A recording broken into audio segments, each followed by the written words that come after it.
Europe 1 et vous, 11h, 13h, Pierre de Villeneuve. Vous écoutez Europe 1 et vous avec Pierre de Villeneuve jusqu'à 13h sur Europe 1 avec votre invité Pierre, le célèbre artificier Jacques Couturier. Bonjour Jacques Couturier. Oui, bonjour. Qu'est-ce que... alors c'est extraordinaire parce que moi-même et surtout l'été à Nice, sur la promenade des Anglais, j'allais émerveiller, regarder le feu d'artifice. Expliquez-nous de l'intérieur comment ça se prépare, comment est-ce qu'on organise cette fête qui émerveille les enfants de 7 à 77 ans. Alors, il y a un énorme travail qui est fait en amont, que ne connaît pas le public, et c'est normal.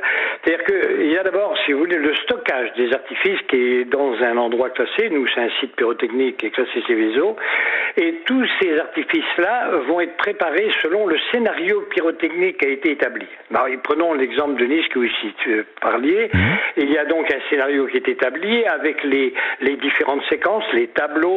C'est souvent des fresques pyrotechniques, on fait des architectures de feu, donc ça fait l'objet d'un scénario. Ce scénario va être transmis, au site Planète Artifice, où vont être préparées ce qu'on appelle les pièces d'artifice qui vont composer le feu d'artifice.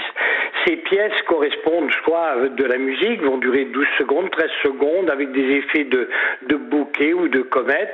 Ça s'appelle le scénario. Donc tout va être préparé de façon à ce que lorsque l'ensemble de ces pièces d'artifice qui constituent le feu d'artifice arrivent sur le site, elles vont être assemblées, positionnées par rapport aux endroits prévus, barge numéro 1, barge numéro 2, etc., et mis en scène par l'équipe d'artificiers qui sera sur place. C'est-à-dire que le spectacle auquel va inciter le public, qui va durer peut-être 15 à 20 minutes, aura été préparé plusieurs jours en amont et aura nécessité peut-être 1, 2, voire 3 jours d'installation sur le terrain. Jacques Couturier, il y a une autre chose que je voulais vous demander, c'est est-ce que le feu d'artifice auquel moi j'assistais à la fin des années 70 et aujourd'hui ceux des années 2020, est-ce qu'il y a une grosse différence ? Oui, d'abord parce que la technique a apporté beaucoup, à la fois pour la précision des tirs. Vous savez, maintenant sur des feux musicaux, il y a une programmation qui est établie et en fait vous appuyez sur le bouton puis ça se déroule tout seul, y compris quand vous avez la gestion d'autres effets, lumière, flammes ou autres, tout est préparé. Mais moi j'ai un souvenir, si vous voulez, quand on a commencé, on avait fait le feu d'artifice à Cannes. C'était quand j'ai fait plusieurs fois après, mais je n'ai pas participé au concours, moi je ne souhaitais pas, mais on l'avait fait à Cannes, je ne me rappelle plus, il y a une vingtaine d'années peut-être, Je me rappelle de ça, et à cette époque-là, on avait les barges et on avait un câble qui passait sous la mer avec des chaînes pour relier notre régie aux différentes barges. Donc vous imaginez un peu, c'était terrible. J'ai une question auditeur pour vous, monsieur Couturier. Héloïse de Paris qui demande combien de personnes travaillent sur un gros feu d'artifice. Alors, un gros feu d'artifice, je ne sais pas, Paris par exemple, ça peut être 20, 30 artificiers. Ah oui. Moi je l'ai fait en 2011. Pardon ? Le plus petit effectif que vous pouvez avoir. C'est parce qu'il n'a pas beaucoup d'argent, Alexandre, donc il voudrait organiser un feu d'artifice. Le plus petit, il essaye de faire une ristourne. Nous, c'est toujours 2 personnes pour des raisons de sécurité, jamais une seule personne. Jamais une seule. Trina. Jacques Couturier, pour les auditeurs d'Europe 1 qui seraient éventuellement intéressés, comment on devient artificier ? Quelles études il faut faire ? Il suffit, comme moi, d'être né le 14 juillet, ça simplifie. Très bonne réponse. Non, mais je vous l'assure, c'est vrai. Et après, si vous voulez, notre société est centre de formation d'artificiers. C'est-à-dire que nous sommes agréés par le ministère de l'Intérieur et puis le ministère de l'Environnement pour délivrer la qualification. Donc, les gens viennent en stage chez nous pendant une semaine, par exemple, et vont avoir une partie théorique et une partie pratique. C'est-à-dire, on enseigne la sécurité et en même temps, on tire les feux sur le même site. Nous, on a un endroit où on peut le faire en même temps. Et on n'hésite pas à faire des simulations d'accidents, précisément, pour que les stagiaires comprennent bien les risques induits par les matières dangereuses et le mesurent. Le mieux, c'est de pratiquer. L'expérimentation est la meilleure source d'enseignement. Merci beaucoup, Jacques Couturier, d'avoir été avec nous. Et je me tourne également vers Éric Soro. Bonjour, Éric Soro. Bonjour, vous êtes... Pardon. Vous êtes adjoint à la mairie de Saint-Jean-de-Luz. Et alors, il y a ceux qui, effectivement, nous font rêver avec leurs feux d'artifice. Et vous, malheureusement, vous avez une mauvaise nouvelle pour ceux qui aiment les feux d'artifice. Oui, on a fait le choix ici à Saint-Jean-de-Luz et plus particulièrement sur la côte basque de pas faire de feu d'artifice le 14 juillet pour des raisons de sécurité, puisque il y a de nombreux événements qui se déroulent ici au niveau local mais au niveau national. Enfin, tout est une conséquence. Bon, les Jeux Olympiques qui sont organisés dans 3 semaines ont décalé les fêtes de Bayonne qui ont lieu en ce moment même, ce week-end. Donc toutes les forces de police sont assez concentrées sur ces fêtes de Bayonne. Donc on a fait le choix avec les services de l'État, avec les services de la sous-préfecture, de ne pas faire de feux d'artifice cette année, tout comme dans les villes voisines, comme Biarritz.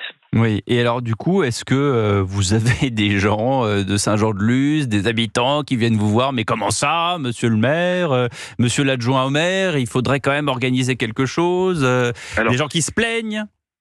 Bien sûr, enfin il y a toujours des gens qui râlent. Bon, alors, déjà on a fait beaucoup de communication pour expliquer le pourquoi du comment, et en plus c'est pas une annulation puisqu'on le reportera cet automne, ce feu d'artifice. Mais c'est vrai qu'il a fallu avec les différentes périodes entre le Covid, maintenant avec les Jeux Olympiques, s'adapter à trouver des nouvelles formules et c'est vrai casser nos habitudes. C'est vrai que c'est malheureux pour la fête nationale parce que c'est une fête c'est notre fête nationale, on y tient beaucoup. Mais à côté il y aura quand même quelques animations musicales qui seront organisées dimanche. Bon, écoutez, merci beaucoup Éric Soro d'avoir été avec nous, adjoint à la mairie de Saint-Jean-de-Luz. Alexandre, on a posé la question tout à l'heure de savoir ce que le 14 juillet représentait pour vous et vous avez quelques réponses avec le hashtag. Exactement, on a... il a failli tomber. Là, j'ai Guillaume qui nous dit qu'il est militaire, Guillaume avec le logiciel qui bug. Voilà, Guillaume qui est militaire depuis 12 ans dans les programmes d'armement. Pour lui, c'est une fête indéboulonnable. C'est la journée où l'armée s'offre aux Français. Voilà, la journée où l'armée s'offre aux Français et effectivement, vous allez être à nouveau très très nombreux pour aller voir les défilés militaires. Alors évidemment dans votre ville et puis également à Paris où cette année, évidemment, ça change de trajet puisque le défilé militaire sera avenue Foch. Avenue Foch, alors pour ceux qui connaissent pas Paris, c'est exactement dans le prolongement de l'avenue des Champs-Élysées, mais en allant vers l'ouest et jusqu'à la porte Dauphine. C'est chez vous, Pierre, non? C'est pas du tout, d'abord, et puis si ça avait été chez moi, il faudrait pas le dévoiler, voilà. Donc l'avenue Foch, c'est au Monopoly, Bebe. En effet, case rouge, verte, pardon. Ça fait très longtemps que je l'achetais tout le temps, celle-là. C'est ça. Je l'achetais tout le temps. Bah oui, mais je voulais absolument les acheter, celles-là. Les avenues Foch, Capucine, Breteuil, je crois que c'est vert, tout ça. C'est pas exactement dans le même coin. Mais en tout cas, cette question, elle vous est posée, chers auditeurs. Qu'est-ce que le 14 juillet représente pour vous, et ça on le verra si vous nous appelez pour nous dire, comme Guillaume, voilà, c'est l'armée qui s'offre à vous. Est-ce que c'est quelque chose qui vous importe? Qu'est-ce qu'on fait maintenant? On va accueillir Jacques Vendroux dans quelques instants parce que il est avec nous là. Il est là, Jacques. Jacques Vendroux. Comment ça va les amis? Comment ça va? Où est-ce qu'il est, Jacques Vendroux? Il y a beaucoup de bruit autour de vous. Ah non, je suis tout seul dans la voiture. Mais vous êtes en voiture, mais vous partez en vacances? Non, je vais rendre visite à ma maman qui a 100 ans. Voilà. 100 ans? Mais c'est incroyable, Jacques. C'est magnifique. Voilà. Mais vous allez où? Elle est où, votre maman? À Calais. Donc là, je suis sur l'autoroute pour aller à Calais et je vais lui rendre une petite visite pour ses 100 ans. Voilà. Rassurez-moi, Jacques, vous avez un kit main libre et tout. Vous regardez bien la route devant vous? Non, j'ai tout. Vous inquiétez pas. Vous inquiétez surtout pas. Je vais bien. Parce qu'on m'a dit que vous étiez un as du volant, donc je m'inquiète pas, mais quand même. Non, je fais attention, je suis prudent, voilà. Jacques est très prudent, surtout sur l'autoroute à 130. Ouais, c'est ça. Entre les deux lignes. C'est Bebe qui témoigne. Là. Ouais, à 127. Avec la R25, non, elle a changé depuis. Non, une R12. Turbo GTI, je suis pas sûr qu'avec une R12 on puisse rouler à 130, mon cher Jacques. Bon, nous on va parler de foot dans un instant parce que c'est un bel anniversaire aujourd'hui en ce 12 juillet. Écoutez, très honnêtement, c'est l'un des plus grands moments de ma vie. Voilà, on est champion du monde de football en 98 et vous avez raison. C'est un 12 juillet. Et le 12 juillet, on était au Stade de France, on avait joué le Brésil. Ça a été la grande première. Vous savez, il y a deux équipes qui restent un petit peu dans l'ADN des Français. Il y a l'équipe de Platini qui a été championne d'Europe en 84. C'était la première fois qu'un sport collectif français gagnait une compétition. Les Platini, Giresse, etc. Et après, il y a cette équipe de Laurent Blanc, de Fabien Barthez, qui est championne du monde En 98, en plus, elle bat le Brésil.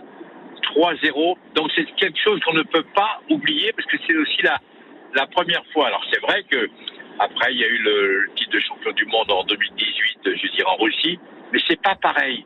Ça n'a pas la même Jacques, passion, parce que d'abord c'est à l'extérieur. on va en parler, Jacques, avec les 98, auditeurs. Laissez-nous un petit peu de mou quand même pour savoir, pour laisser s'organiser aussi les gens qui vont vous raconter aussi. On sait tous ce qu'on a fait le 12 juillet 1998. Moi, je m'en souviens, j'étais sur les Champs-Élysées. Ouais.